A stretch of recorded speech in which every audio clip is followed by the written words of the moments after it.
Silence befell the master as they absorbed the weight of the decision which had just been made. Being a galactic Grand Master can be a heavy responsibility. It is the role of the Mare Master to uphold justice. Any one elemental can be hundreds of times more powerful than another, even thousands of more times a single elemental. An elemental master can completely control the entire galaxy, if not without opposition. So to control conflicts and in order in the Mare Galaxy, the Grand Master doesn't prevent wars. They maintain the balance of wars and do try as hard as they can to prevent galactic conflicts from occurring. Through close coordination with regional master and their elemental warriors because of this. The Grandmasters are often called the keepers of justice, but justice within the Mare Galaxy is a second thought to the decision that has just been made. It's unclear how old the Mare Galaxy is exactly. Only a handful of people are still alive since the War of Mare, also called the Wars of Mare, as there was always a conflict somewhere, the most downtrodden period of the Mare Galaxy history. A legend that is now told around fires at night to scare camping children, tales of heroes as well as villains are remembered by the descended who were fortunate to survive the horrible conflict. Historical events which serve as bedtime stories as their children are tucked in, but above all else, the promise that the legendary conflict that now elemental to ever become a goddess, promised to return to her home and cast evil upon the Mare Galaxy once again for the decision to protect the star systems, planets, and moons that compromise the Mare Galaxy. Conserve the threat of the goddess Mare returns to this realm, and even in her mortal death, she is still very much existential threat. And Kira and Linta's voice to cut through the silence and refocus the council members to the next order of business. Sir, came in Kira, replay with a warm smile and sparkling eyes that never truly seen the horrors of combat. And in Linta's hope they never would, but he knows better, being one of the oldest and wisest members on the council. We have decided to restore the life energy of the Mare Galaxy. Do you know how this is done? And Linta's question. Well, yeah, Inkira spoke clearly with a single hand on her hips, confident and seductively and standing at full height as she spoke. I spent a lengthy amount of time studying this very topic. It was amazing to me and very interesting. Please explain to the council. Okay, since everyone knows, I'll just give the cliff notes. The thing that I found most interesting is that there was a scroll called Origins. It spoke of the divine element, a single element that was all the elements that reached up into the realm cloud. And from the realm cloud, it created the Mare Galaxy, using parts of itself to give the Mare Galaxy life. What do you know about the goddess Tears? And Lintis asked with a stern look. Not that much, I must admit. There are orbs of enormous and mysterious powers of unknown origins, it's believed. Among our people that the goddess Tears are doorways to the very elements themselves.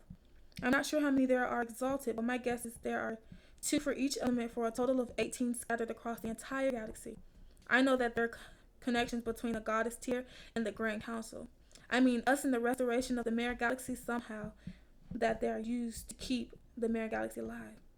That much is true, Inkira. However, there are 20 goddess Tiers in the sea, myself included.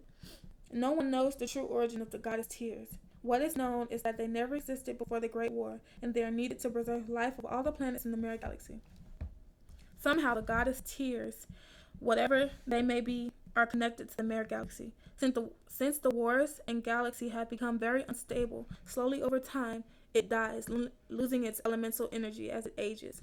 It was discovered a long while back that with the use of the goddess Tears and elemental sacrifice would sustain planet energy. When the Grand Master Council was formed, it was found that massive amounts of energy could be used without the need of sacrifice. Any elemental with a level higher than 3 could replenish the planetary energy of one planet.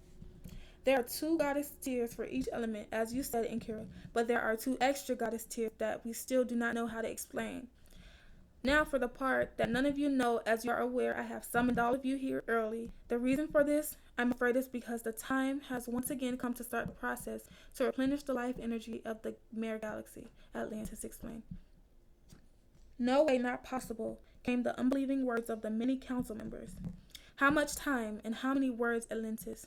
Water questioned, eyes closed, arms calmly behind his back. 6 months to a year before the effects are irreversible and the planet can't be saved. So we need to get organized. Each member of the council should possess or at least know where one of the goddess tiers is located. And if anyone knows the location of the other 11, now's the time to speak. And Lentis finished. To Aliesha, his words were distant, as she steps out onto the balcony after silently dismissing herself. She felt overwhelming fear. Fear for everyone on the planet Mare. Fear for those she loved and for those she still hasn't met. Fear for the entire room itself, but the fear she has felt as intense as it was not her own. It was far off and distant like a flame against a sea of black. Like a flame, it flicked out, becoming calm and focused. The emotions of a warrior. Kiara, Aliesha whispers, fighting back the tears. She has not seen her daughter for several years, and now Aliesha could feel that her daughter Kiara is in trouble. Perhaps someone knows their secret. Has someone discovered that she is a mare? Aliesha needs to go to help her daughter in her despair, but she can't just leave the meeting. To excuse oneself for a moment is one thing. To simply leave in the middle of a summons without just cause is something different. What is it, Aliesha? Came the concerned call of Bernadetta. Alicia's oldest and most trusted friend, Bernadetta, is the only elemental to ever beat Aliesha in combat. Behind Bernadetta called, Aliesha could hear the council taking recess. Nothing that concerns you, Bernadetta. I apologize for my rudeness. I mean, no disrespect. Aliesha explained, glancing over her shoulder, still hugging herself, her eyes glittering as a single tear escaped the strength of her hold. Your response to me are never in question, Aliesha, and your honesty is why I adore you so. Bernadetta's face flashed with concern. Her light hazel skin shimmered bright with metallic highlights from her chain-linked body armor as she stealthily moved closer to Aliesha, placing a hand on the youthful woman's shoulder, bringing her lips to Alicia's ear. We can all feel it, Aliesha, in time. You will speak about what you know. When that time comes, I will be by your side as I am now. Enlintus has postponed the meeting for some time, and briefing will continue unofficially upon your return. Speechless, Aliesha turned to her friend and took one of her hands into her own. Nothing was said, but the message was clear. Thank you. Within moments, Aliesha had become the wind, leaving Bernadetta standing upon the balcony alone, staring into the fiery glow of the sun several moments before returning to the meeting room.